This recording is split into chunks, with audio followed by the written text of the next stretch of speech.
Well, hello, and welcome to Gallifrey's Most Wanted. I'm Ross Aiken. I'm Old Who. And I'm Daniel Knight, and I'm mostly old Who with a little bit of new Who. Folks, I'm going to be honest. We had a little hiccup and we're starting over because I had, as Ross will have do, he has technical difficulties. So we're going to be talking about the wheel in space, and we've had a little bit of a conversation, so that'll probably make this redo easier. But first, I'm going to have Daniel tell his Doctor Who's origin story again. Okay.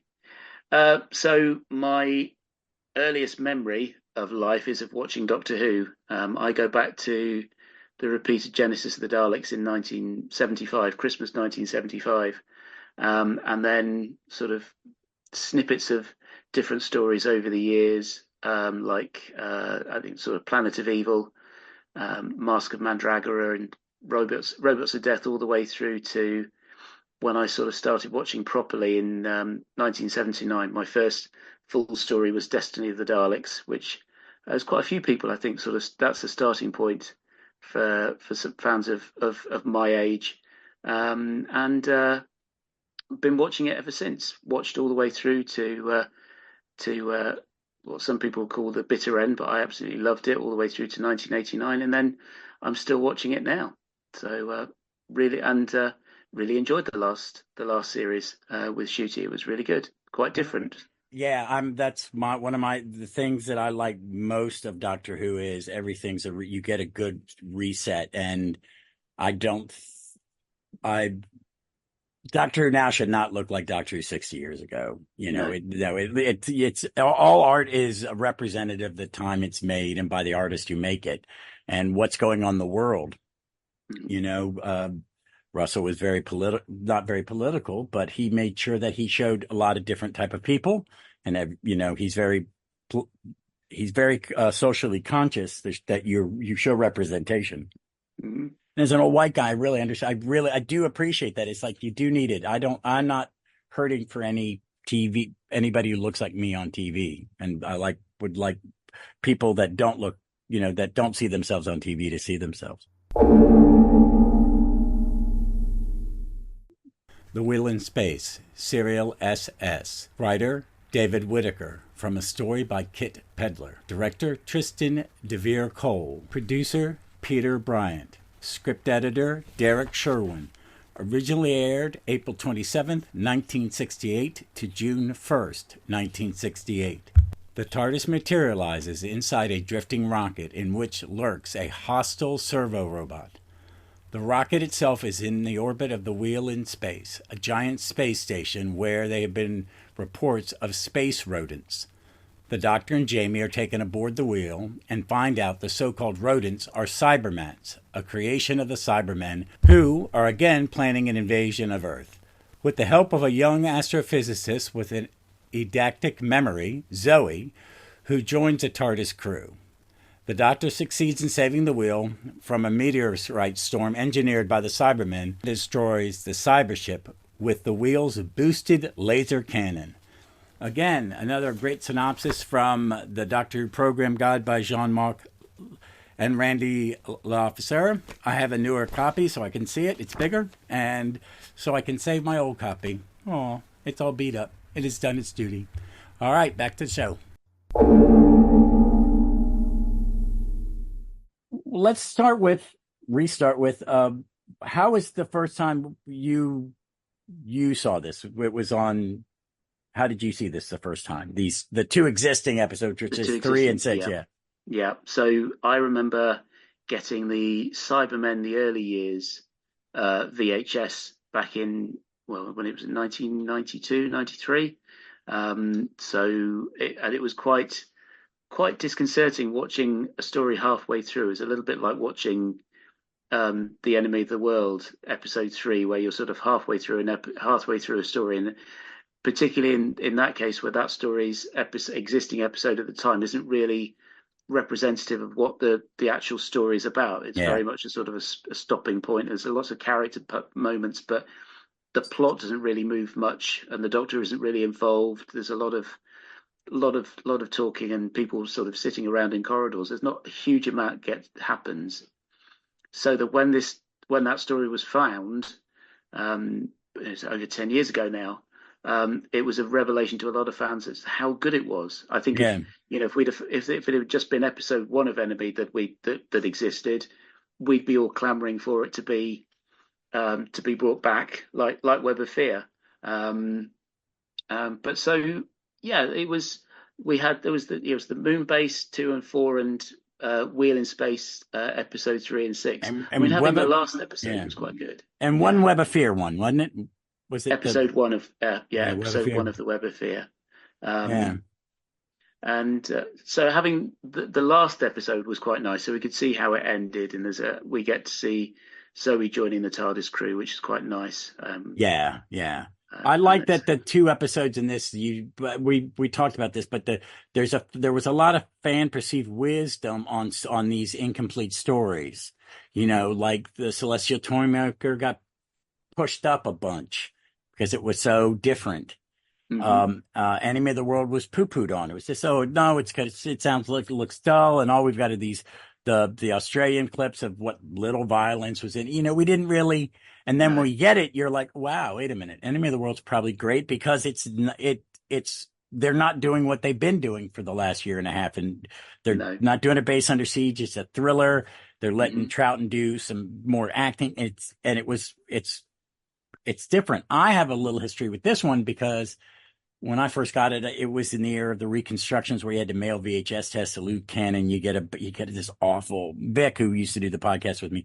She would go on and on about when she tried to do the Abominable Snowman and the mhm. reconstruction. I had a DVD burned onto a disc for.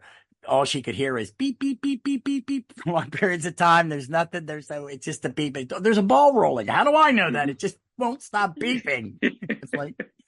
So when it came out on animation, I texted her, goes, it's not much better when it moves. She- but this one was, you know, I'm surprised this one hasn't been animated.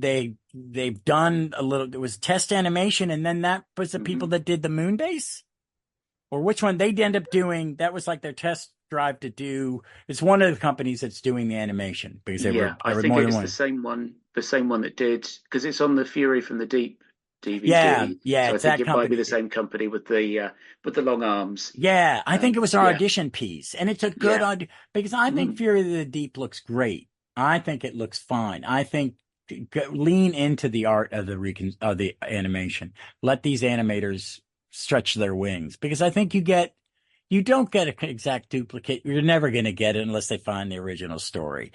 no, So just give us something that is going to engage an audience and entertain them. yeah. And I think this one, because this one's the audio has narrate. Does the audio has narration? It It's one of the has late, Wendy Pappery narrating it. Yeah, yeah. And no, I like the BBC with the narration, especially if you've got like Peter Purvis. He's really good at it. Fraser Hines really good at hmm, it. Annika Will's really good at it, I yeah, think, in some ways. But they made those easier because the early ones didn't. And if you had something that was just people walking, you just heard either music or weird sound effects, and you really never could tell what it is because, no, you know, there was no speaking. But this one, I think I listened to it, but this is one I kind of have never gotten a full grasp. I do like what I'm seeing, and I think I don't, I, in my head, I know if I saw the whole thing or like a good reconstruction or a good animated, I would really like it because I think the script is really good. Its pacing is good. It's a six. I'm not a big fan of the six parters. Most six parters I think are like minimum one episode too heavy. hmm, There's a lot of transitional stuff, or you know, like you said, Enemy of the World. That episode doesn't make kind of when you insert that dull one that existed, you know, the one that is exciting. It's all right because what it is you're seeing this transition of action from we're gonna go disguise ourselves and go and be there, and the yeah, doctor's gonna start pretending to be Salamander and all that. So it's that chapter in the book, but I think this one you don't know the Cybermen are there until the end of three, or there's the monster. I mean, yeah, if you had no idea what this was, hadn't looked at the cover of the DVD, and were just watching it blind, you'd have to. I think it works on a suspense level, and I think that's the strength of a David Whitaker script. Yeah, I, yeah, he's very good with character as well. So there's one of the strengths of this story, I think, is the characters, and they feel Yeah. very much like a crew that have been working together for some time. There's a sort of familiarity between the crew as a whole, not just necessarily. I was thinking of Leo and Tanya being quite being an old romantic. It's quite nice that their relationship sort of builds all the way through the 6 episodes, and it gives them a bit more depth to what could possibly on the page be sort of fairly two-dimensional characters. I know in the last episode you see she puts does she put her hand on his or he on yeah they hold hands, And yeah. and it's sort of after a little bit of teasing and he's sort of trying to chat her up. He's sort of a bit like the Office Lothario, sort of quite fancies himself as a ladies' man, and she sort of is quite sort of cheeky and dismissive of him at first, and then sort of teases him as well, and points out that her nose never lets her down. So Yeah. it's a nice bit of banter between the two of them. There's a lovely bit as well in I think it's in episode 3 where she's sort of teasing him, and one of the other characters, Enrico, is sort of looking up and he's grinning at listening into their Yeah. conversation, and then it's just that nice little bit of byplay just makes them feel a bit more real It's those water than cooler the moments in the characters. thing in a Yeah. play or a story to show you just who they are as people, and it can be just that innocent flirty two friends. Mm. You thought these people knew each other for years. Yeah. The whole crew, Eva, the commander, he's not, he is the boss and he's cranky, but it's not like there are a lot of, base under siege story where the commander, the person in charge he's a barrier to the action. He's just there to be a foil to the doctor. And Hmm. sometimes they're interesting and sometimes they're not. But in this one, everybody has a reason for what they're doing. The Australian character, he's got his own thing, and I think he does a really good performance because when he's dodgy about stuff, it doesn't have that melodrama to it. He looks uncomfortable. Is He's a it little Bill off. Duggan? Yeah. Yeah, but he's just a little off. And when he's lying, Mm. I think I think the quality of the actors they had in this and they cast in it They're where very it's good. Yeah. one Hmm. of those times where you have just because sometimes you have it's uneven. The directors make a choice to hire somebody and then they aren't what they thought they were going to be. Hmm. Me and Jeff recorded earlier today. We did The Rescue, and that one's basically just a 5-person play Yeah. for an hour, and it's really good because you're not worrying about the dodgy sets or anything because it's just about the characters talking. Hmm. Yeah. And you've got really good actors. I forgot who directed this one. Is it a This is it's a guy called Tristan DeVere Cole who okay? he only did the one, This um, is okay. and there were having done little bit of research that he and the producer Peter Bryant didn't get on, and Oh, is this one of Bryant the? apparently accused him of overspending, but actual fact he didn't overspend. It was sort of quite came in under budget, and it's the only one he ever did. And Okay. apparently Bryant was unhappy because Devere Cole went either to David Whitaker to talk about the script or to Derek Sherwin, who was the script editor or the story editor. So there was a little bit of animosity. One other thing about this story is that there's a lot of very strong accents.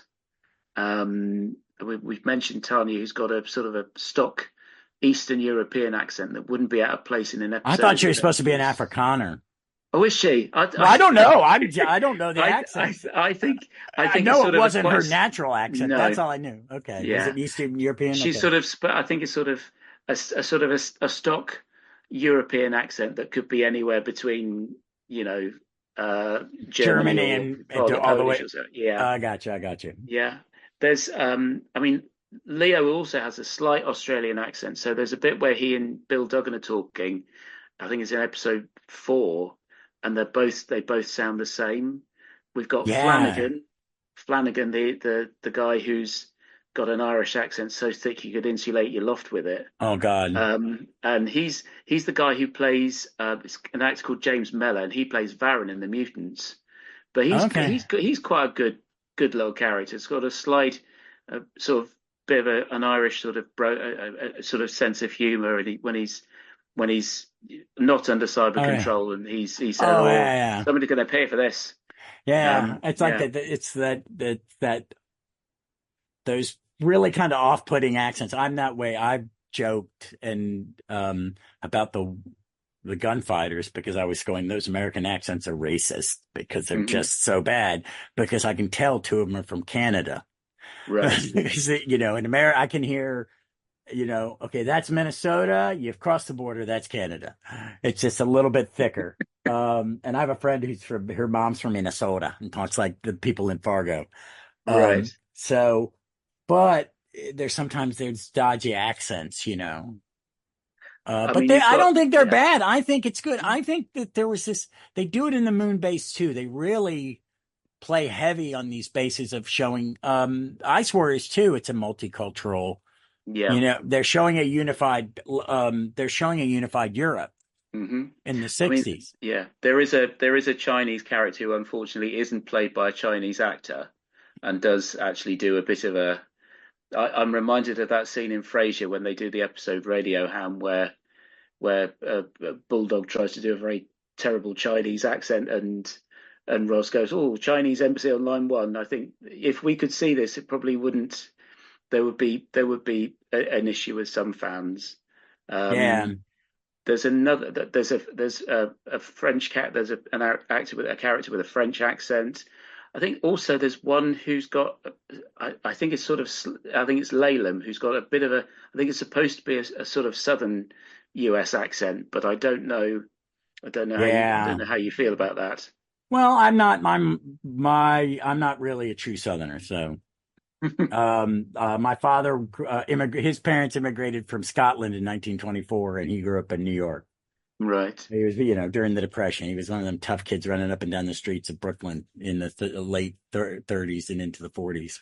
Uh, but no, but I've heard some really bad Southern accents by English actors. It's not, which is sad because it's closest to English because you guys have received pronunciation for actors you used Mhm. to. Ours is called Standard American, and it is based on a Midwestern accent, which is Right. not based on English speakers. It's based on No. Germanic and Slavic speakers. So it's um, normally English people have a better time with Southerns, but Peter Purvis's Southern accent, Morton Dill in the Chase. would if I was from someone from Alabama, Georgia, I'd be a little bit upset, but he wasn't that far off. I That wonder was if I wonder if he's ever done any conventions in Alabama. I wonder. Oh my God. Yes. It's pretty thick. But see, Richmonders have a hoity-toity, like 1930s, their accent is more the genteel like you would see in the 1930s movies. Okay. It's a bit of a, I think sometimes when I hear people who have it are going, you're pushing that. Hmm. That's not, you're trying to, it becomes more an affectation. Hmm. But my mother was like, you didn't pick up any Southern accent when you moved to Richmond because it's the same state, but different. And Yeah. I just came back and I'd started to say y'all, and we used to say use. My father he's from New York. He would never say use, but his brother would say use. And my grandfather would say use my grandfather had a mix of his Scottish brogue and Brooklyn melded into this barely comprehensible accent. Hmm. And he was a jolly little guy. But yeah, I like it when they try to make them international, but it's very 1960s UN. We're going to be one Yeah. world. Yeah, the optimism of the 60s. Yeah. Um, Definitely. and um, and I think it works in this one. I think it works better than it does. Me and Jeff were talking a little today about I'm not my favorite Ice Warrior story is definitely not. It's going to be Peladon or Seeds of Doom, and not Ice Warriors because it's such a standard. Yeah. I think this one works Hmm. because of Whitaker's script and the cast and that it is structured better. Yeah. You're not there's slow burn until the monster, and then you're not under siege for 6 episodes. You're under siege for like 2.5, 3. Yeah. You Yeah. know, and crisscrossing, but it's full of good character moments, and they're good Mhm. characters in Ice Warriors, but like in this one, I think they all do really well. They Um, seem like real people, whereas I yeah, think I don't quite buy I can't imagine in the Ice Warriors Miss Garrett and the is it Walters, yeah, having a cup of coffee in sort of water cooler moment. Whereas these guys, I can imagine them, sort of sitting back and in a crew room. It's quite Star Trekky, yeah. the That's a Braddock scheme, which is weird because Star Trek hadn't been shown on British television at this point. and It I mean wouldn't be they were another only in year. like the first season anyway. Yeah. Yeah, it is very Star Trekky. It is Mm, that well, and I think it's Whitaker trusting the audience is, I think, one reason you get better scripts out of. There are writers who trust the audience. mm, And there are others who like, well, I've got to explain some stuff. There's not a lot of this is light in exposition at yeah. times, Hmm. which is good. I mean, you have it when you have it, or the beryllium or whatever the metal is called. You have to make something up, and, it's important. It doesn't really know, but that's what I like about British science fiction a lot of time, where in like Star Trek, there's a lot of techno babble. There's a little Yeah. less in y'all science fiction. Oh, the ship goes fast. Why? Because it has to go fast. It's part of the story. You Mm, don't need to know how the work core works. You just not need to know that you're getting from point A to B very fast. yeah. Um, That's all you need but to know. so you can spend time on the character moments, and in that he built good characters, and then the director did a really good job casting it. I mean, because Yeah. he cast it, that's how it worked back then. The director picked the actors, and he did a Hmm. really good job, because some of these parts could have been throwaways in any other story. Yeah, I mean, we'd mentioned about Flanagan being quite a sort of character. He doesn't really do much, but when there's a scene where before he's taken over by the Cybermen and he's confronted by Laylam and Bellows, um, and well, I'm gonna teach you the manly art of whatever it is, and he's sort of, actually, fact, looking at the telesnaps, he's actually banging one of the guys' heads against the wall, which I'm not sure you would be able to get away with um, in a TV Oh, series wow. that would be watched by kids nowadays. But he's sort of the sort of stock bluff Irishman, but it kind of works because there's a little bit of byplay. He sort of says about, or I'll have a break with, I'll be back in 5 minutes, and Leo Ryan, no, you'll have the full 45 minutes, and you go and do as you're told. So there's a lot of interaction, little bit of byplay, a little bit of banter between the characters that makes it feel a Like bit more realistic. they've lived together Yeah, for years on this yeah, station. There's a yeah. sense of community, and Hmm. they have friendship. So when someone is killed, even though because, you're not going to spend time, the thing in old TV where you don't show grief or trauma, at the end of the episode, something, it's like, end of, um, Urshock, and Yeah, they mourn Adric for like 90 seconds at the top. It's and kind that's of like it. Yeah, it's it. Because the great reset button at the end of the episode in 60s TV, where yeah. nothing that happens to them has any ongoing Mm, thing, but in this story, by making them more human, so as some of them don't make it, you yeah, feel something for them, even if they're not the best of people, or they've been taken over by the Cybermen. You feel something. definitely. There's some Yeah. agency to their character. Hmm. They're not, and I think this is one I'm hoping they're going to animate. I'd love to see it animated. I mean, I'd love to see it recovered. Yeah, But that would be great. But if it was the animation, the little animation that we've seen that's on the Fury from the Deep Blu-ray or DVD, looks really good. And yeah, it would be nice to see the whole series, the whole story, all the way through to see it. yeah. I was Um, very surprised when they put out that. I know Davies he's very big on, and he was when he ran the show before, of cross marketing, having more than one show, mm, toys, things. You have to do this. You mhm. have to spend the money, because it builds and builds and builds. And you can tell when Moffat took over and he wasn't as interested. Some of that fell to the wayside, and Chibnall's even less interested. It fell to the wayside. And also, a show's on for so many years, they're going to start giving you less and less money. Yeah. Yeah. Because hey, I've already given y'all this. Why aren't you using the same sets over and over and over again? Uh, Mm. but I think I was when that came out. So that had to be in a plan, and I think they decided to do it because he was going to use the toy maker. Yeah. I think they sped it up, and that company had done. They were the ones that did the Web of Fear episode, which Yeah. I'm not fan of. I will. No, It's really rough. it's yeah. You should have done something. You should have spent a little more time and held off putting it out until you could clean it up or something. Mm. But I understand why they were test driving this, and I think I really like the Celestial Toymaker one because they just went for it, Hmm. and they I made have to it. confess, I haven't seen it yet. They really go. They lean into some of the things that they do with Neil Patrick Harris, like a giant him doing things. So Hmm. it's Yeah. more, and the dolls look like dolls that are walking. Hmm. They don't look like humans. They look like Yeah. one looks like my wife crocheted it together. It was it's kind of creepy. Yeah. The movement's a little reboot. I Hmm. don't know if you're a little old for Reboot. I know Reboot because I was when it was this American cartoon, which was one of the first like 3D model animations. Okay. Yeah. Yeah, and it was okay back then. It Hmm. was wow, look. Mm. But this was a little primitive like that. But I think this would be a good one, and I'm hoping maybe they've got, you know, hey, what do we need to have this season complete? So they can do. It, I know the it plan would is to be, do yeah. everything on Blu-ray. Yeah. Yeah. So, um, Hmm.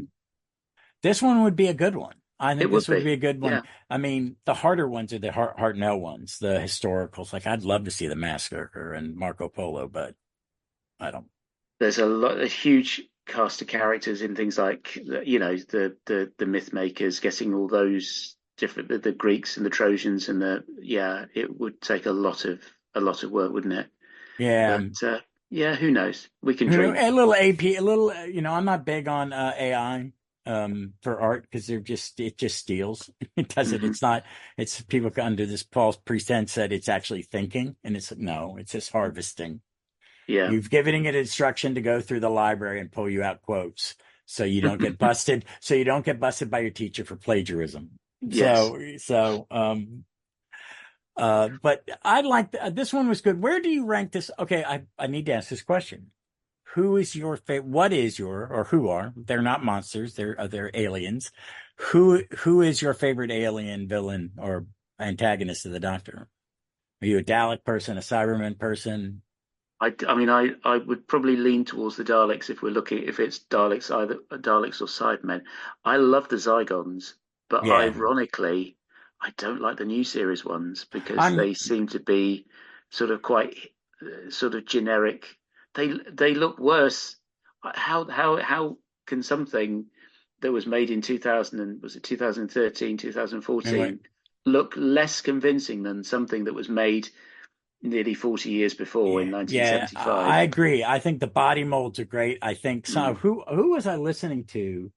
I was listening to a podcast and they were talking about it. And the problem is with the modern ones, you don't have the actors playing that's yeah, that you yeah. need that. That's And the sluggy so the thing is not character. So there's necessary. yeah, Yeah, because that's what made Terror of the Zygon so good. It's one of those ones where it's well cast, hmm and you have a good, Broton's played by Woodvine, and so's yeah. the John Laird. John Woodfine or Woodnut?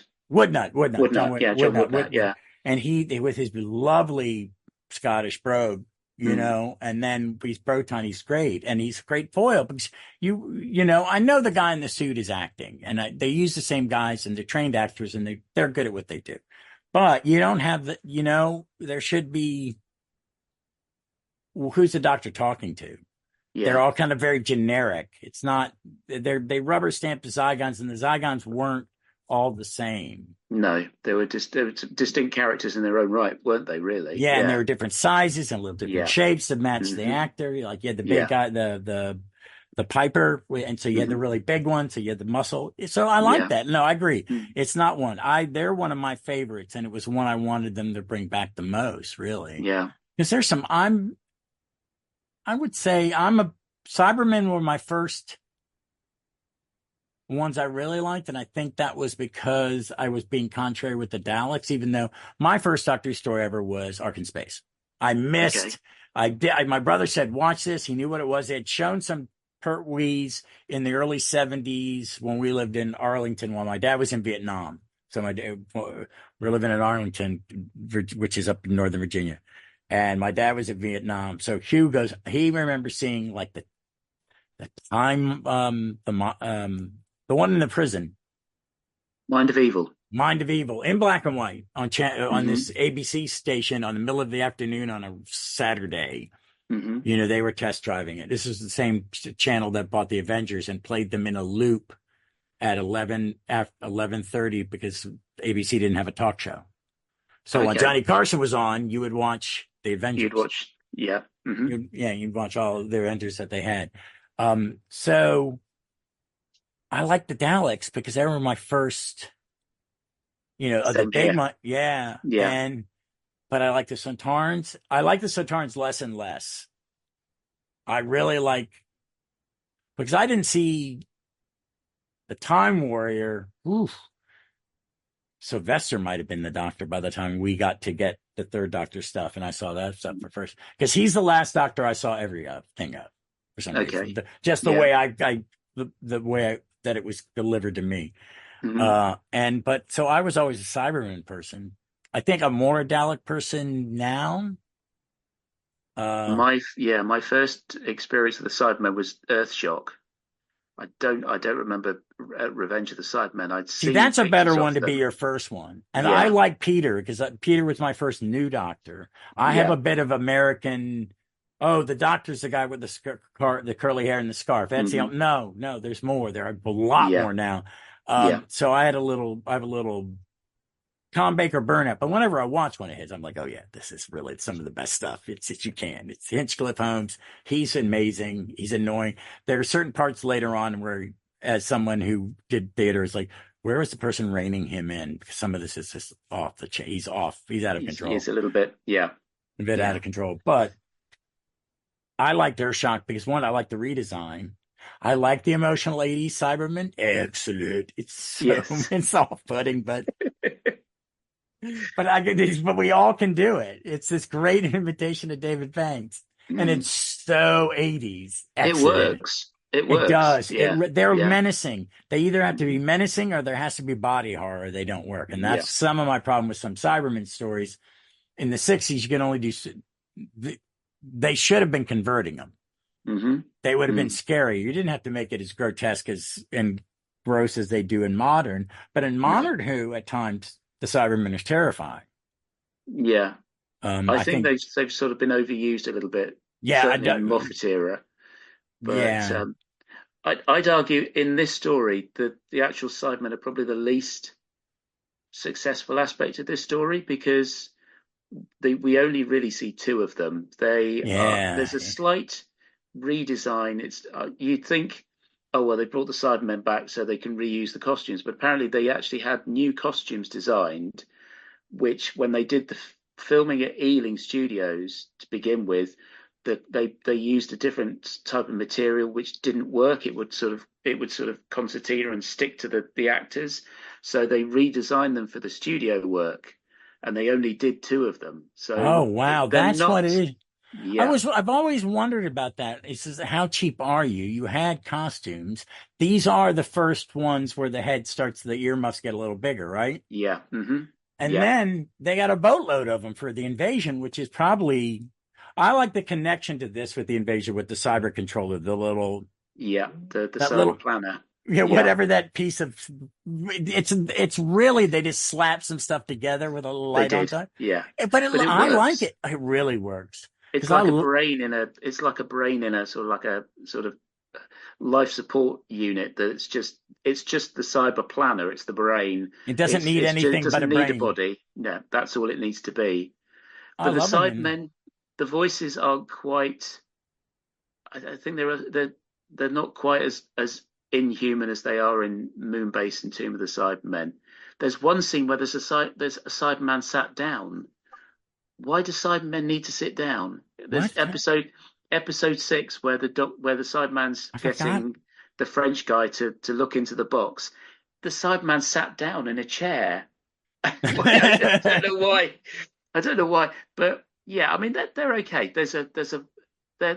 I love the sort of the little teardrop on the Yeah, eyes. I That's do. quite a good sort of that loss of humanity, that I loss do of the like that. ability I to like cry. That's in quite clever. I liked in Modern Who that they've left that in every redesign. I have a Mm. cat called Bandit. It's a black and white tuxedo, fluffy tuxedo, and she has a black mask. He has a black mask, and right by his eyes, he has two little Mm. round circles of black. So I call him my cyber cat every once in a while when I'm watching Doctor Who. Yeah. Um, um, but yeah, they're because I've not been a fan of all the modern redesigns of them. I don't like the Davies era one, the big clunky. I didn't find them that terrifying. They're a bit too clunky, aren't they? Yeah, they're And robot. They the come off as stomping robot. was a bit. I mean, the bit where you find out that Jackie Tyler, or the alternate Jackie Tyler's been turned into a Cyberman, is quite gruesome. But apart from that, they are a bit clunky. I Yeah. mean, Doomsday was great seeing Daleks and Cybermen on screen together. Oh no, That was was wonderful. I was 12 Yeah, years old when that happened. That was like "Wah!" I was watching it with a buddy yeah, and he was like, "What, man?" It's like, "Shut up." yeah. I bet Um, everybody has been doing this. You know, Davies sat and he probably called Moffat and Gatiss and all his other buddies. I'm doing Cybermen, and they're all like, "Fuck, he did it before we could do it." really? Yeah. Yeah, yeah. Because I'm not the biggest fan of Rose, the character. I don't think she's a very nice person. I think she's pretty terrible at times. But I know, but I like Yeah. it. Hmm. But I really beat up on the finales in Modern Who because sometimes it's just you don't have to top the last guy. It's got that blockbuster feel. I do like Hmm. that one. I do because every bit of the battle is like everything we all dreamed about. Oh, they're Yeah, flying. They're it's yeah. and They that can go upstairs. It doesn't matter. You don't have to do the bad joke about the Daleks not being able to go upstairs and oh my God, I love that. Cybermen. Yeah, And they take a lot about from the Dalek comic from the 60s, I think, Davies and them, because all the spy ships, everything looks like that. They really get the yeah. aesthetic for modern, which is Hmm. I'm fine with that because those strips are I'm a comic person and those strips are beautiful. Yeah. Really, we did not do comic strips that well. You guys were good Hmm. with you guys had better one pagers than we did. We were good with the superhero stuff. Um, so where would you rank this in like Cyberman stories? Do you have I don't think any of the modern, except maybe the Will finale, the finale of Moffat's last season. I really like those. Oh, World's Earth and Time. They're Yeah. terrifying. They're absolutely terrifying. That they're I was, just yeah, at first I thought, oh, they're going to bring back the old style Cybermen. They look a bit tatty. How is that going to work? But they do look really, really good. they do, I and was that quite it surprised how effective it was. well, what we me and Vic were talking was when you saw it in the one, you've got the really bad voice in 10th Planet. I'm a cyber, and he really sounds like Yeah. this, like a camp comic. Hmm. Um, but the cloth, it's so that it's surgical cloth, that it looks like Mm. that something you would put on a burn victim to keep because they don't have Yeah. skin.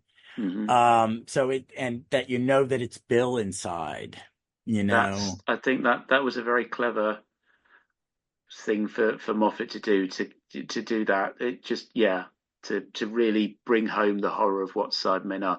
I mean, in this story, Wheel in Space, they're not really.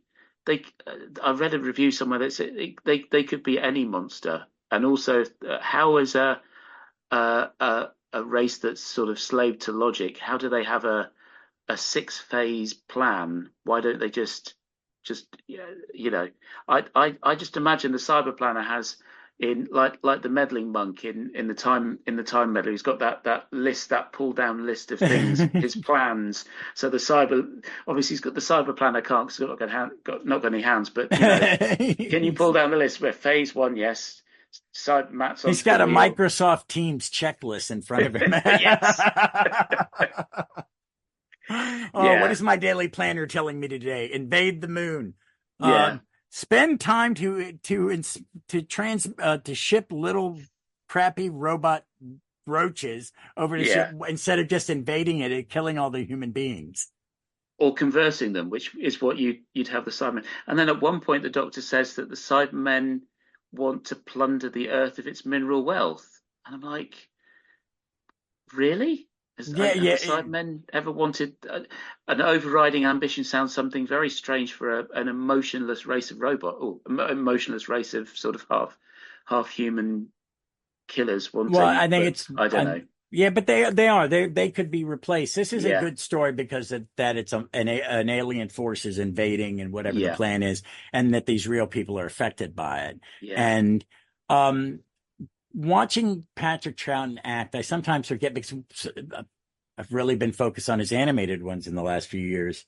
But when you watch him, there's a scene where he's sitting in the bed, especially when Jamie's like, the doctor told me to do this. And then yes. the This next thing looks he's so. like, and Yes, then he's like, thank you for doing that. That was a great idea, Jamie. Tell them I told you to yes. do this. What are you going to do? Well, I don't know. Oh, It's like they work so well together, those they two. do. But it's They so are. real. It's like that Mm, moment in Tomb of the Cybermen where he has that moment. Like, wait a minute, why is the doctor having this moment telling her, "Oh, they're in my head"? It's like when I watch a Star Trek sometime every once in a while, and Patrick Stewart starts really acting and doing this great. Wow, that's good. Oh, whoa, dude, you're on Star Trek. You're really, why are you stretching that much? I don't yeah. think you're needed. But there's just these moments where he is finding as an actor those real things. I don't think when he's not being pretend the doctor pretending to be a little scatterbrained for the bad guys. Mm, That when him and Jamie have conversations, he's really kind of a clueless guy. He doesn't plan things very well, no, and no. but it very humanizes them and their friendship. I think Patrick Troughton is very lucky to have had Fraser Hines in that first story, Yeah. in that second story.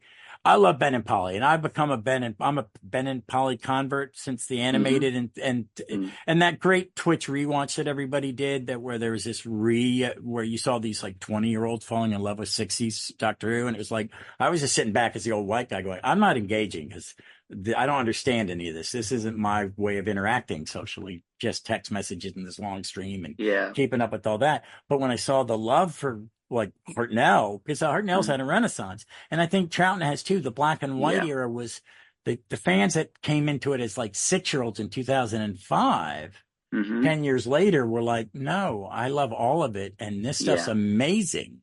Hmm. Yeah. And there's a kit, there's not a kitsch, I don't want to say it. There is a definitely artistic difference in the Hartnell when you get into the mod era, which Yeah. is more an English thing. We had, I want to say the fake hippies. There were real hippies, and then there was like the ones you saw on TV. Hmm. The American hippies with the big bushy things and the weird, just the exaggeration of the Woodstock.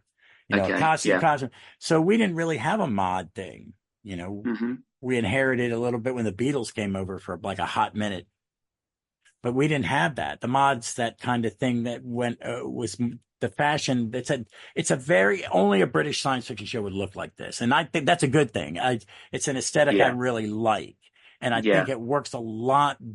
There's this story. It helps this story. The Hmm. story is well designed. I like The those costuming. Yeah. reused spacesuits that one of them's going to end up on one of the bounty hunters in the Star Wars Yes. movies. It's the one from 10th Planet Yeah. that the African American pilot wears. Yeah. Um, Earl Cameron. Yeah. yeah, Mm. it's the one. I think it's the one. I think it's the one Zoe's wearing. I'm not. Yes. Yeah. Is it? What? Yeah. Either one of Zoe or Jamie. Yeah. And because it Because you can doesn't fit recognize the. this, the plate, the bit around the waist. Yeah. Yeah, and it doesn't fit. They both look like No, little kids in their they daddy's do. coveralls. Yes. But that I think they do it on purpose. I Hmm. think they went, these aren't going to fit. And then they were going, the directors, I don't want it to fit. It's going to look Mm. great. These are kids. Yeah. That's what they're referring to them back on the space They do station. actually. Yeah. Mm. Yeah. So so the kids watching it, oh, I could be helping the doctor and that I could be in Hmm. that spacesuit. And it's Yeah. nice. Yeah. So aesthetically, I think this is a good one. I Mm. think I prefer. Tomb of Cybermen will probably be my favorite. Only, it's just it's such a good story. It is, yeah. It is, and they're terrifying. Hmm. Um, And but they're tall. Yeah, dude, they're big. I like it. they're so big. I like Invasion a lot. I do like Attack of the Cybermen for some. I like the first half Attack of the Cybermen. I Hmm. do like them in the sewers and stuff like that, but they've got to be scary. In Modern Who, I don't think. I think the Bill one is my favorite. They're most terrifying.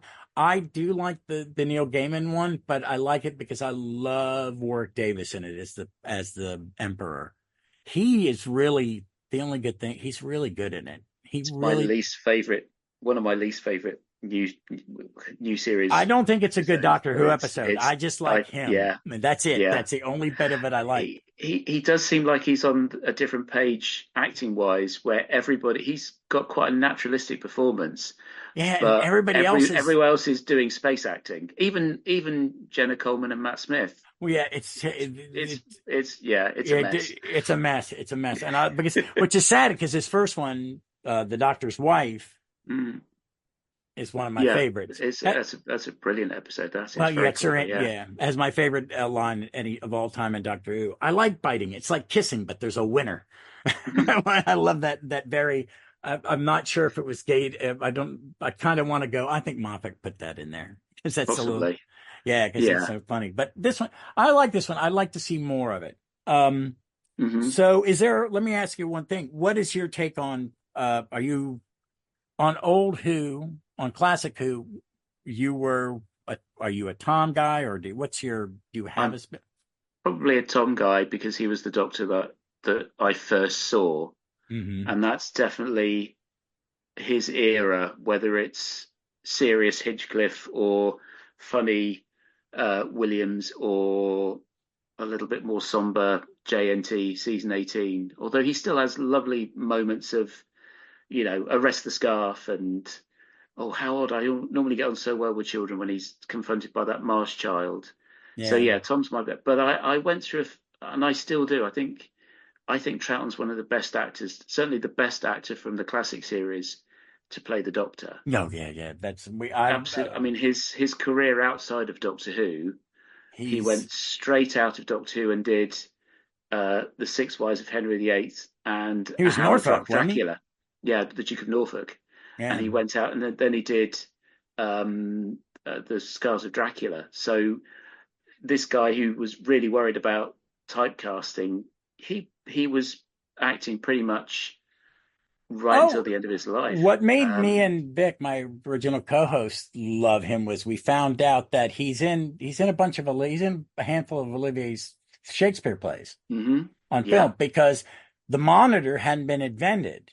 So Olivier, supposedly this is what we saw somewhere was what they would do, Troughton would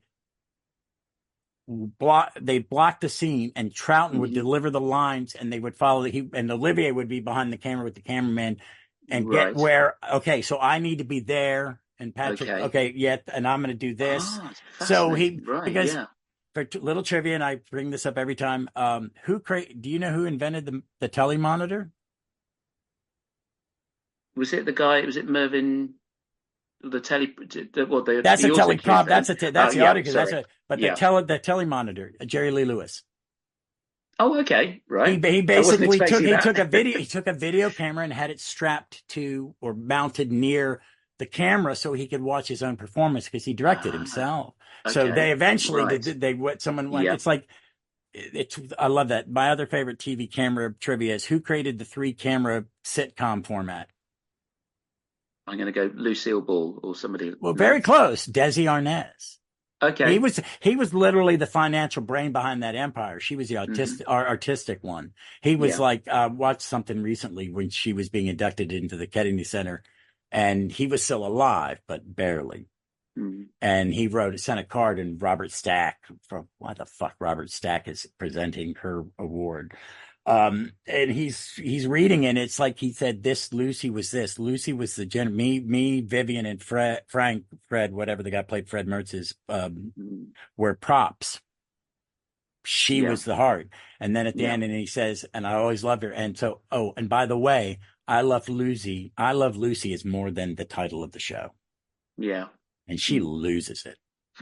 And it's very sweet. And but it's that thing, these weird, odd things in TV that people who had to design it, because he also invented the studio audience for a sitcom because they were just Hmm. going to film them like they did before that. They just filmed them in like they do Doctor Who. Yeah. But yeah, but Troughton he's one of those actors. Like he's in the first time I ever saw him really was in The Omen. Okay. Yeah. Yeah, he's the priest in The Omen. Hmm. Um, but yeah, he's one of those actors. I he just and at times he found moments to just really shine, I think. Yeah.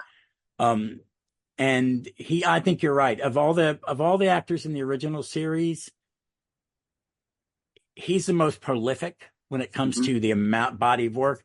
I think Yeah. Peter Davison Close. Yeah. is close now because he can He's do doing really well.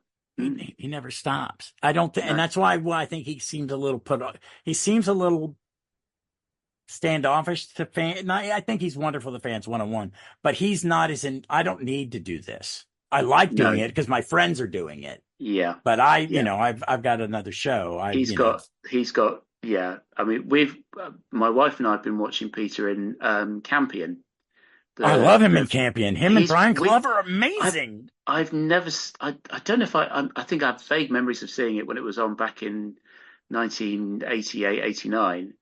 But I just absolutely I sit there thinking I don't want to dismiss him in Doctor Who, but I kind of wish he played it like this in Doctor Who. I kind of wish he'd been allowed to be as strong and forthright as this. Sometimes Peter's Doctor, Peter Davison's Doctor, is a little bit off the back foot, and he's a little bit. Sometimes you just want him to be a bit more, a bit like in Frontios. He's very strong in Frontios, but there are some stories where you just think, "Oh, Geb, come on, sort yourself out. You're the Doctor." Yeah, But yeah. I mean, and you could argue that Troughton's Doctor is a little bit like that because he's sort of always on the back foot. Being able to see his episodes now, some of them like Web of Fear, and because I grew up watching Troughton in the Five Doctors, the Three Doctors, and the Two Doctors, where he's not playing the Doctor as he played back in the No, '60s. he's playing. He's Well, playing. I'm I'm the guest actor here. I can mess around and he's old fancy pants can do all the serious acting, and I can do the comedy shtick with the recorder. yeah. Oh, Um, I get you because I remember for me he was the Dominator because we had so little of it. mm, So I think that's why Frasier likes the Dominator so much. It's because it was one of the stories you could see over and over and yeah, over again. I kind of like it too. yeah. I mean, the people in the diaper is a little weird, but we had limited amount of who. And then when you saw Tomb of Cybermen, and you go, "Whoa, wait a minute, This is the yeah. that He's a there's a lot. little There's more." a lot more to him. I love him in this story when he's interacting with Gemma Corwin, who I think They're so because good we haven't together. mentioned it, they are so good together. I love the bit and I'd love to see to see the expression, because a lot of Troughton's performance It's is in in his the face. face. Ugh. And And there's the bit where he calls her Miss Corwin, and she says, "Oh, Mrs." And he sort of ums and ahs, and then he hears that she's a widow, and then she says, "Oh, my name's Gemma," and he goes, "Oh, Gemma, how nice!" And you could just imagine that big smile, like in Enemy of the World, when he's this. It's not flirting, but it is flirting with Astrid in episode one, where he's patching up her arm, and she says, "Are you a doctor for law, a doctor of philosophy?" And he goes, "Oh, who's law, who's philosophy?" And he's got that big smile, and she says, "Would you do anything?" He says, "Anything, Miss Farrier, anything." And then when she says, "Oh, it could cost you your life," the smile his face drops. Mhm. He's just such a visual. That face is so animated. It's brilliant. And and the thing about hearing his performance, we can't see it all, and yeah. that's the thing. It's And that's lovely. the It's thing so with the lovely. animation, and people say Mm, that the Troughton is we're missing that face, and yeah. sometimes he just does a subtle thing with his face. You see him Mm, think that people say don't, there's a philosophy in acting that you don't really pick a facial expression, you just mm, react. mm, But you can tell a lot from his face when yeah. he's acting. If there are times where he goes and he just kind of tilts his head up when he's Hmm. had a good idea, or he's had Yeah. the idea, and they would, and Fraser Hines would see it. You can see it. He's like, what are you gonna? What? No, wait a minute. Yes. What am I getting into now? You don't. I Mm. don't like that, because there are moments, those two or so, they're playing it with barely just eye contact and body They language. by this stage they are so used to working with each other, they can practically finish each other's sentences, and yeah, they're just so good together. Love to see the bit. I'd love to see episode one, because there's quite some nice sort of funny moments, but also when Jamie asks the doctor about, where's Victoria, what's she doing now, and he sort of says, well, time's relative, Jamie. If I knew when now was, and sort of encourages him, sort of, comforts him that she's settled down in a nice period, and then it's a few wars, and she should be happy enough. So hopefully, it's a nice little bit of character moment for the two of them, rather than just the sort of the usual comedy that you get between the two. And of Yeah. course, we haven't mentioned Zoe yet, have we? She's amazing. Okay, I Mhm. forgot. I was watching it and I kind of forget about her, but Wendy Padbury's really good. She's Yeah. always really good. She saves the Crotons at times when she's Hmm. when she's inside the brain. But they're hysterical, where he can't do the puzzle. He can't fight. Yes. He's the Crotons think he's stupid, and she's just like, maybe Oh, you you've are got it wrong stupid. again, Doctor. Yes. Yeah. Yeah, she's really good in this from the beginning when she first walks in, because it she's introduced in two, right? Yeah. Hmm. Okay, so that's Yeah. not her first entrance we see in three. No. Um, but oh no, and they have chemistry. What they were very lucky, because I think Deborah Watling was very good. I think Deborah Hmm. Watling, it depended on what you were giving her. I think in her first one, she's got a lot of good stuff to do.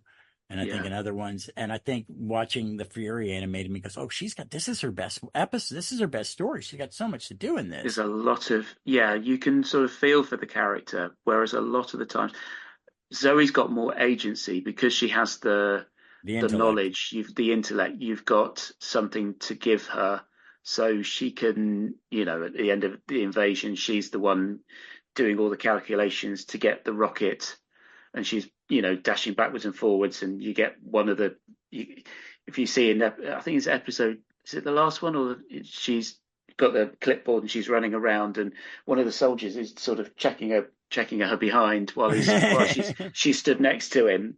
But yeah, even as soon as Jamie meets Zoe in this story, there's sort of a little bit of there's banter between them, and there's sort of the sort of the intellect, the intellectual, science, gig. And there's that one thing that this story talks about, but they never sort of looked at it beyond that, is the sort of her upbringing, where she's been sort of taught to sort of to treat everything logically, and not actually to feel things. She's all been pumped through with facts, and the parapsychology that she's been. They never sort of looked at how her travels with the doctor would make her feel more human, because at one point she does feel that, she does say to, it's either to Jamie or to Gemma, that she's been trained for the wrong type of existence. She's been trained to be the thinker, the calculator.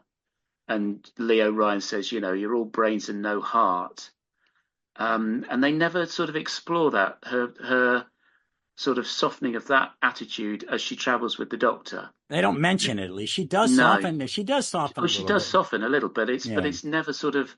It could have been a really sort of. I mean, a little bit like Data in Star Trek. That sort of finding her humanity after But yeah, being in because that sort of. and that comes from knowing the actor. Once you know what I mean, the actors, Mm, especially in American TV, you get a writer room, so you got the same people writing a lot of it. yeah. So, and then you adapt. You don't. The actor doesn't adapt to the writer. The writer adapts to the actor, Mm, and I think consistently, because I think in the '60s you have a series of strong producers. I don't think Innes Lloyd is as, I think, as listening to some, like the way he got rid of people and stuff, bugs me, and I don't. I think yeah. he's a stopgap, but I think Bryant's a good producer. Brian and Sher It's was it Sherwin's a producer. Sherwin. Yeah, Yeah, yeah. But they're right. good Was together. yeah. Yeah, they're Mm. because they're kind of like a double act, like Let's and Dix are. I don't know. I got the impression doing some reading that it was mainly Derek Sherwin that was the driving force. Oh, Peter really? Bryant was the director and just sort of spent a lot of his time in the BBC bar, whereas Sherwin was very much, which is why they brought in Terence Dix as a sort of like an assistant script editor Okay, that makes sense. Because the because he quality of the was. writing is.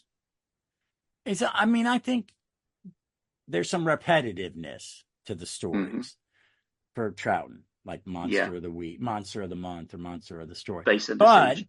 Base Under Siege, but most of them are pretty good because It's interesting that season 6 you don't get a run of Base Under Siege's stories. You get something a little bit more different yeah, each yeah, time, don't you? yeah, Yeah. because you've got Enemy of the World. Is that no this season? No, this This yeah, season. What's in this one? you start with Tomb of the Cybermen, Mhm. then Abominable Snowmen, Snowman, then the Ice Ice Warriors. Warriors, then you get Enemy of the World, Oh then you yeah, get Web of Fear, yeah. Fury from Fury the of the Deep, and Deep. then this one. But then when you go into season 6, you get the Dominators, then you get the Mind Robber, Which I love, which which is one of my yeah, I think one of the I like it goes in that I love Web Planet, and I don't care what you yeah. say that like just it because that's courage. Both of those I stories love took the ambition of the Web Planet. I wouldn't sit there and watch all 6 episodes, but by golly, they did. They gave it their. I was thinking to say they gave it their best shot. They gave it to Richard Martin, who clearly wasn't the best director for Doctor Who. If imagine the Web Planet directed by Douglas Camfield. I think you know what I liked about it is Ian on All of Time and Space. He made a comment early on when they first started that he was watching some of the old ones on his phone, the black and white ones, and it's like, well, they on my phone it looks okay, and it's like, yeah, but I've got a big giant 54-inch modern Mm-hmm. TV, and I'm watching Wheel in Space, and I'm like going, it's kind of, I can see the nail heads and, you see stuff you shouldn't be able to see. And I had to watch it in the Lost Years, so that's not even a good copy of it. There's probably a No, better copy of that somewhere. But yeah, um, I love but so what's after Mine Robber? Mind Crotons? Robber. You've got Protons, or is it the invasion? No, the invasion, then the Crotons, Crotons. then Seeds of Death, Hmm. which is slight base under siege, but there's a little bit more going on there. There's different sort of locations. Then the Space Pirates, Yeah, which which I don't know I what I don't really know much about. I've heard it, and it was it I doesn't stick. no. It doesn't stick. I've listened to it 3 or 4 times and I Hmm. really Clancy, that's a bad American accent. But that's doing a Western. That's a movie Western accent. It So is. and I'm fine with it. I grew up with other people doing it. We watch Westerns in my household. Yeah. So, but then War Games, And then the War Games. which I think the omnibus edition we had in DC, they had to cut it in two because it was so long. And there were a Hmm. couple times where they had filmed the end of one episode and refilmed basically the same scene for the beginning of the next episode. They didn't just edit it together then, you Yeah. know? Well, when they edited it together, they didn't cut one of the two out. So you see the scene from one angle, then you see the scene from another angle. And you're like, There's oh, slightly different intonation, isn't there, when they do that? it's not, they're not even Yeah. on the same set No. sometimes. They're not letting you see what's behind them. Mm. Because you know, Yeah. that set's been taken down because we're moving on. Um, but that is a good season. Yeah. I really want them to do that season. They could almost do on Blu-ray and then just do a real good There aren't many telestaps though of the pirate. No. There's very little that we know about it. And again, episode 2, not a lot.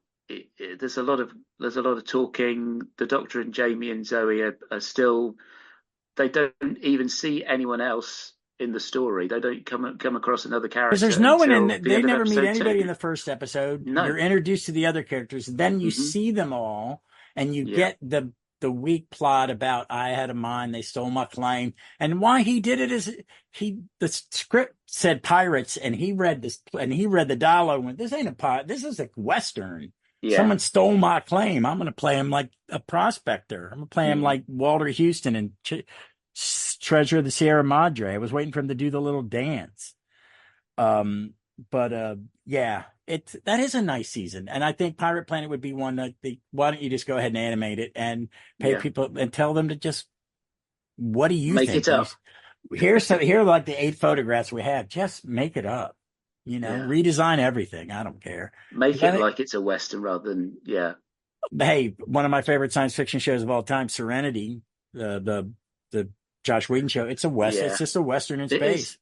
He didn't even hide it. I'm just going to do a Western in space because I like It's Westerns. it's basically Blake Seven done properly. No, not properly, but with a budget. I think there are similarities between Serenity and Blake Seven. I can see Yeah, and I think I didn't and they're watch. both great Yeah, shows. yeah. Yeah. I didn't. I've owned a bootleg copy of Blake Sevens for about 20 years, and I'd never really sat down and watched it.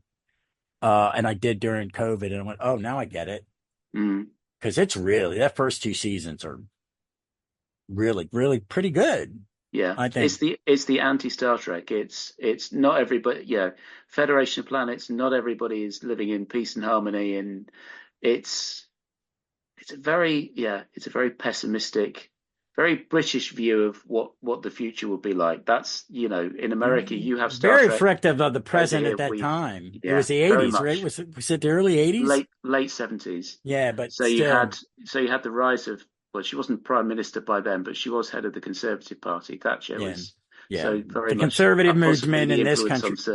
Servalan. Yeah, the conservative Yeah. movement was Reagan will be elected in 80. So it's just, Mm. that's on Alan Moore, the comic writer. I didn't want Carl. He did very gritty comics, and then people just emulated it for the 80s, kept doing it over and over again. And he goes, I was just in a bad mood. I lived in Thatcher's England. I was my dark stuff was a reflection of that, not of Yeah. my attitude to the world. Um, well, hey, thank you for coming on. I would love to have you back on for something else. Yeah, absolutely. Thank you for Uh, inviting me. oh no. Melvin was like, send the word out, man, because I had a host, but she did it for 5 years, and then her daughter's at high school and all that stuff, so she stepped away.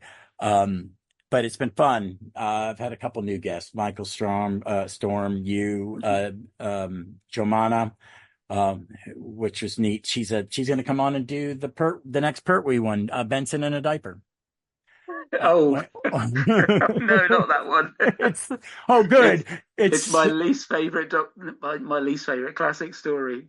It's my least favorite third Doctor story because I don't understand what's going on. It's really overwritten, and there's no reason to have John Levine in a diaper. It's just unsettling. It's not nice. It's not not. nice at all. I don't think he wanted to do it either. So bless him. Well, check, he understood that the check cleared, so I get it. Actors do what actors got to do. Yes. So hey, this is the moment where you can tell people where they can find you on the interweb or give a recommendation of something before we go. Okay, so I'm on Twitter. I refuse to call it X at Daniel Knight 73. I'm also on Blue Sky. I think it's that just look Daniel Knight 73.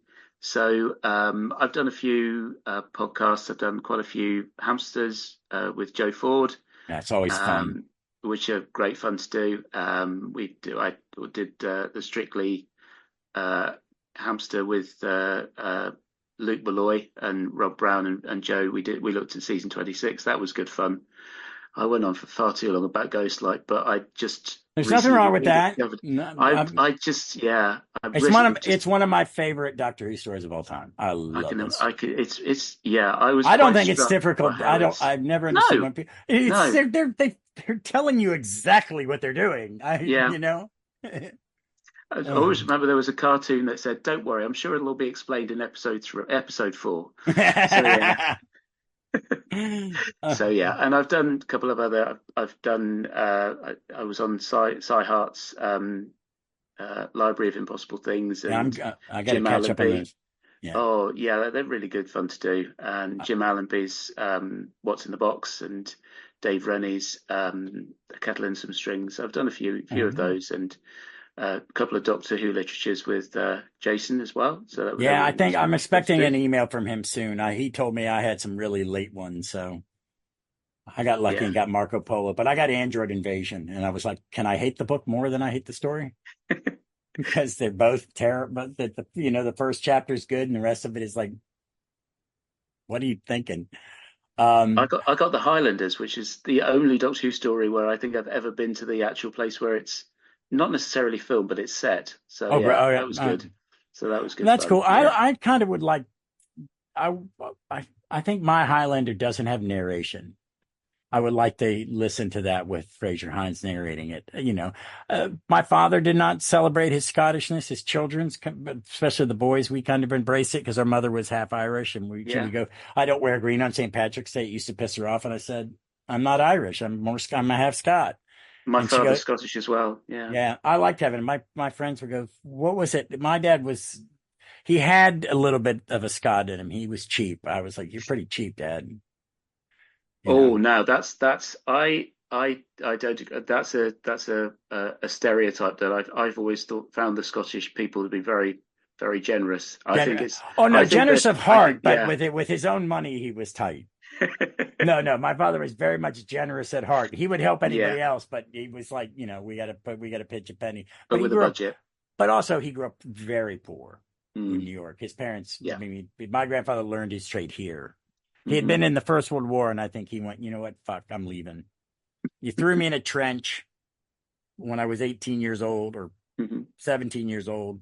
So he came over here and he worked on newspaper presses in New York City. Wow. He was a funny little Scotsman. I loved him. Hmm. He had a very Hmm. thick brogue and it morphed. But but yeah, my dad was he didn't embrace his Scot. He was very much in New York, but it was there. There was a little bit Yeah. of his dad. And my Aunt Agnes was uh, um she was born there, so she was just very larger than life. She looked like me in a house coat, which is not, and she was very tall. She scared me as a child Hmm. because she just had a very thick, deep brogue, and she was just a little scary. Yeah. A housewife from Queens. So, all right. Well, thank you again for coming on. But it Thanks was a very much for pleasure, and inviting me. I will definitely be asking you back. Lovely. Thank you. There's some good stuff coming up. I'll probably be sending out a feelers because Five Doctors is next for Peter. Yeah. Yeah, I'm excited about. I want to definitely have British voices on that because your guys' experience is very different than ours with that. Because we Yeah. had, yeah, it's neat, and I've liked all the different versions. I finally got my season 20, finished watching my season 20 box set, and Hmm. I just got my was it 15? Then one after we get our we're not getting ours at the same time anymore. We get them about 6 months behind. They just solicited the 60th anniversary specials. Right. And Uh, yeah, we're not, and they're nowhere near announced. They haven't announced season 25 over here because okay. we just get the clamshell version. Right. I have to Uh, confess, I'm not buying the Blu-rays because I've got the DVDs already, and yeah, I like the look of some of the extras, but I have children, I have mouths to feed, I've got a yeah, oh mortgage, yeah. I'd love to, but I've yeah, cut down I on my think that'd be nerd a step spending. too far. I sell the DVDs and it pays for on eBay. They don't Hmm. go for much. Every once in a while, No. one of them's hard to find, and that pays for them, and it will take up less space. I used to have 50,000 comics. I've sold most of them. Wow. Yeah, yeah, yeah. So yeah. So I'm really kind of getting it all to fit in one room, and between my bound, my comic collection, hardcover like graphic novels and stuff like that, and my physical media when it comes to science fiction and super like cartoon stuff, because I don't trust streaming services. No, I I don't can because understand that. I'm a big Star Trek fan. I have everything. I have Supernatural because I love Supernatural and I like the soundtrack. And the soundtrack is if you watch it, if it's not on the DVD or Blu-ray or on TNT over here, uh, it doesn't have the original. It doesn't have the rock and roll songs. Right. When it's on Netflix, they have to make fake ones. They have to make fake ones. It's weird. So physical media. All right, folks. I will jabber on. Thank you, Daniel, again. Thanks Um, very much, Thomas. Yeah, all right, and chat folks, again hey, soon. appreciate you listening, and we look forward to seeing you somewhere in time or space.